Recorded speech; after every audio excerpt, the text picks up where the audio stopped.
Hello, church. This is part 2 of a 5-part video series I'm doing called Certain Words for Uncertain Times. You know, last month I talked about choices and the importance of choosing wisely. But today I'd like to address an emotion that we all experience, especially in times of uncertainty: fear. The virus has certainly heightened this emotion in the lives of many. But if we really care to be honest with ourselves, we really don't fear the virus. What we fear is losing imaginary control of our lives. So here's a thought. What we're most afraid of tells us what or whom we worship. What or in whom do we place our trust? So for now, the fear of catching the virus dominates the headlines. Does that mean that we worship the virus? Of course not. But many do worship health and fitness and physical and mental well-being. Is that what we worship? It seems that we worship and trust ourselves and whatever it is that we think can help us control our lives. Now, this can quickly lead to an unhealthy fear or worship when we become gods of our own lives. Now, this brings me to my main point. In whom or what do you really trust? Who or what should you fear or worship? Now, right about now, you're thinking, well, that should be God. And that is true, but for most it is not. The philosopher William James said, in America, God is not worshipped. He is used. And Jesus has become a mascot for our cause, rather than a mediator, apart from whom we face God as an all-consuming fire.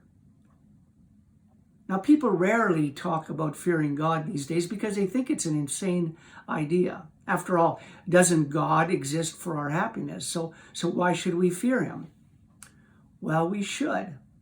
We should fear God, and that is a positive, healthy response of every Christian. It begins with having a right view of the holiness of God. The idea of acknowledging God as an all-consuming fire understands this holiness part. Isaiah's perspective in this regard is actually quite right. He says, "Woe is me, for I am ruined. I am a man of unclean lips, and I live among a people of unclean lips. For my eyes have seen the King, the Lord." That's a good start. Maybe we've forgotten that when we fear God, all other fears are subdued by the God of promise and deliverance. A healthy fear of God can give you freedom from the crippling fears that haunt you. In fact, 1 John 4:18 reminds us of this very thing. It says, "Godly fear casts out fear and leads to trust and love." Now, this won't be the only calamity coming our way or in our lifetime. There will be others. But C.S. Lewis had something very important to say about this. He was counseling people during the atomic bomb age, and this is what he said. "Let us not begin by exaggerating the novelty of our situation. Let's pull ourselves together. If we are going to all be destroyed by the atomic bomb, let that bomb, when it finds us doing sensible things, doing things such as praying and working and teaching and reading and listening to music and bathing children. Let's not be huddled together like frightened sheep thinking about bombs." Now to the fine point. A lot of this has to do with our fear of death. And pretty much everyone is afraid of death. Except for Woody Allen. He said he's not afraid of death. He just doesn't want to be there when it happens, which proves my point. The truth of the matter is, we are not in charge of our own lives. We never have been. There is a God who is in charge of our lives, a providential and sovereign God.